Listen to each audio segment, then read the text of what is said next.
Tem Jesus ao centro, 6 discípulos de um lado, 6 discípulos do outro e Judas com o sactel de dinheiro aqui na mão. Só que essa é uma visão anacrônica que Leonardo da Vinci teve na época do renascentismo, porque as ceias na época de Jesus não eram desse jeito. Jesus não ficava ao centro. Jesus ficaria na ponta. De um lado dele ficava o convidado de honra e do outro lado o mais íntimo. Ao meio ficariam os convidados de maior autoridade. E do lado de cá, onde eu estou, ficariam os mais simples. O Evangelho de João conta exatamente essa cena, mas eu vou ler que João dá um detalhe que os outros não dão. Em verdade lhes digo, que um de vocês vai me trair. Então os discípulos olhavam uns aos outros sem saber quem se referia. Simão Pedro fez um sinal ao discípulo amado para que perguntasse a quem Jesus se referia. Jesus respondeu, aquele a quem eu der o pedaço de pão molhado. Você só podia tocar na comida com a mão direita. E você comia com a mão, não era com o talher. E quando você estava servindo, o outro não podia chegar e colocar a mão dele junto. Então das duas, uma. Ou quando Jesus estava servindo, Judas se distraiu e colocou a mão com ele junto no prato, ou Jesus pegou o pedaço de pão e entregou. Só que para Jesus entregar um pedaço de pão molhado de vinho para o discípulo, onde é que ele tinha que estar sentado? Do outro lado. Isso significa que Jesus, até o último instante, tentou trabalhar com o coração de Judas. Ele colocou Judas em posição de honra. Até o último instante, ele ainda trabalhou no coração de Judas para que Judas não fizesse aquela traição.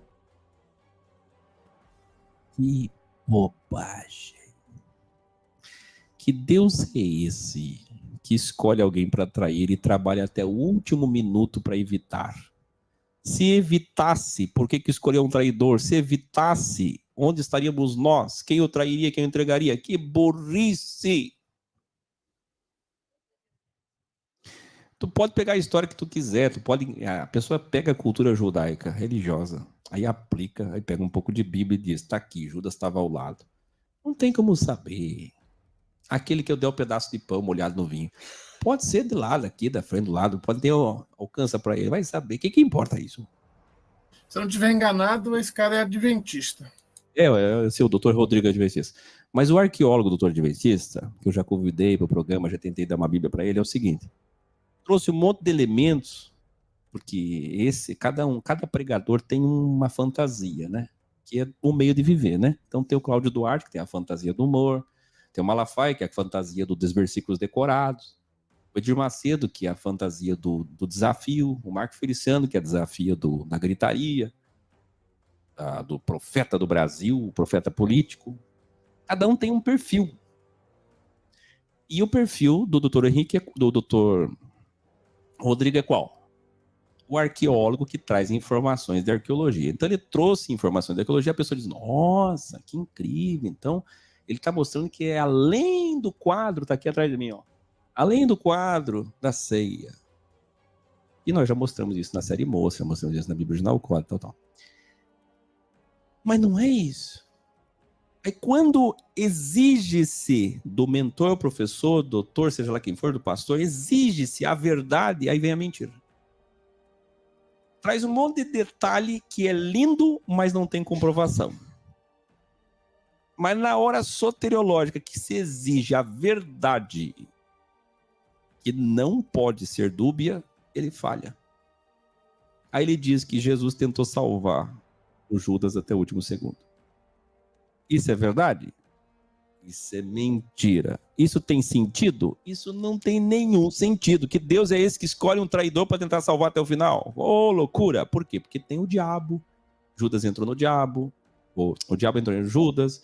E o Judas se perdeu. E o Judas não tem jeito. Por quê? Porque a igreja vai morrer dizendo que suicídio é o quê? Caminho do inferno. Não é? Tirou a própria vida, inferno. E o Judas precisa ser o símbolo do traidor, porque a igreja vive de ícones de satanização. O Satanás já é por si só o grande rebelde. Tá pegando? Presta atenção, se já é o grande rebelde. E depois você tem Judas, que é o grande traidor. Aí complicam mais ainda e dizem que Pedro era o quê? Negador. E Pedro é negador? Não. Vai na Bíblia de Naucó, você vai aprender. Não tem nada de negador. Pedro é negador? Você vai entender o que realmente está escrito. As pessoas não sabem. E para complicar ainda mais, perceba que ele traz assim, de um jeito que sempre esconde a verdade dos fatos. Ele fala o vinho e o pão. E era vinho e pão que tinha em cima da mesa? Era isso? Só se resume a isso, a ceia? Por quê? Para continuar a mentira da ceia da Adventista. Por que ele não fala a verdade arqueológica do que tem em cima de uma mesa de Páscoa?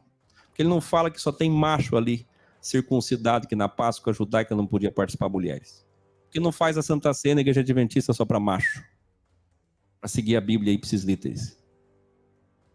Não tira as mulheres fora e não coloca só pãozinho molhado no isopo. Tem loucura maior que essa? Não tem sentido. Então, aquilo que realmente era para revelar o que é uma ceia, o que é uma Páscoa, o que é uma mesa, o que é um cenáculo emprestado, o que é um traidor, por que foi escolhido, quem é o traidor, a dualidade, daí não revela. Mas você vai nos comentários desses vídeos, esses cortezinhos, está o quê? 10 mil pessoas dizendo que lindo, que sabedoria.